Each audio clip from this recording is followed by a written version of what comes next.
what they do is say, no, everything is hotsy-totsy, kissy-huggy. It is not.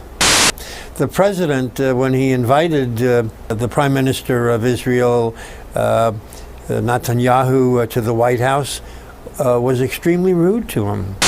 Treated him as though he were a third world tyrant, and instead of one of allegedly the United States' closest allies. Now, I'm not making these things up. The New York Times this week said, in effect, directly, that the president is now engaged in changing the policy of the United States to make it more acceptable to the Arabs. Hi, this is Susi Rosenbluth. I'm the editor and publisher of the Jewish Voice and Opinion, a monthly news magazine published in Englewood, New Jersey, and I'm a proud member and supporter of the Unity Coalition for Israel, and you can also put me down as a great admirer of Esther Levens. I'm happy today to be reporting at the rally in New York City on 2nd Avenue between 43rd and 44th Streets, right in front of the Israeli consulate. Today is Sunday, April 25th, and it's a wonderful day because it's raining, windy, and it's nasty, and there are so many people here. Thousands of people have come out because they feel so strongly about the message that is being delivered by this rally.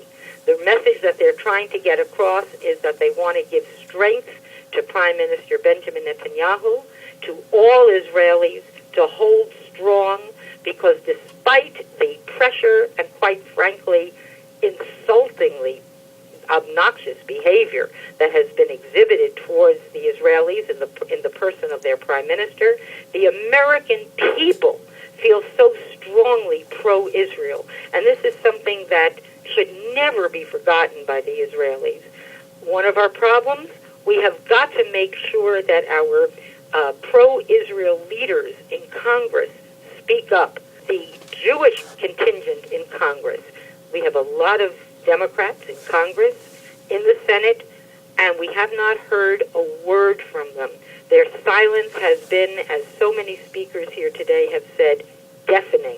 We heard this from New York Assemblyman Dov Hikind, who spoke movingly and passionately about the need for people to speak up, because if we don't speak up, the results can be deadly. And that, of course, was Dov Hikind's message, and it's been the message of so many other people who have been here today. It was the message of Curtis Sliwa, a radio personality and a tremendous supporter of Israel. It was the message of a very interesting fellow named Michael Faulkner, who is he's an African-American. He's the Republican candidate for Congress in New York. He's looking to take Wrangel's seat. And he spoke also movingly about the importance of standing up for Israel.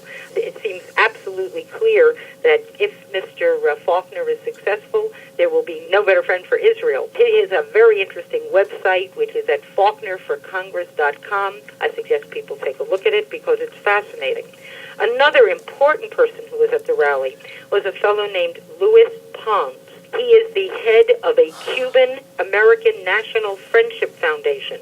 Mr. Pons told us that he was a supporter of Obama's, who is just devastated at the way the president has behaved towards Israel.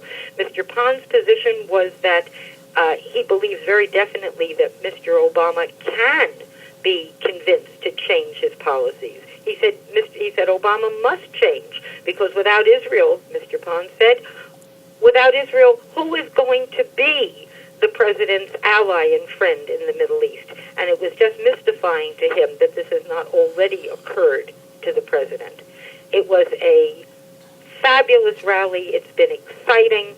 The enthusiasm, the love for Israel, the support for Israel, and the determination for Israel and all Israeli supporters to know that there is this kind of support here in the United States was overwhelming and very, very heartwarming.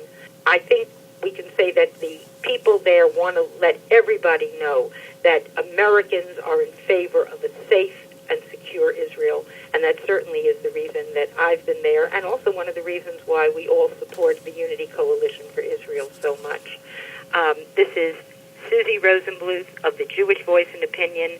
You can find us online at jewishvoiceandopinion.com, and I look forward to being with you online. If you want to write to us, thank you so much. Bye-bye.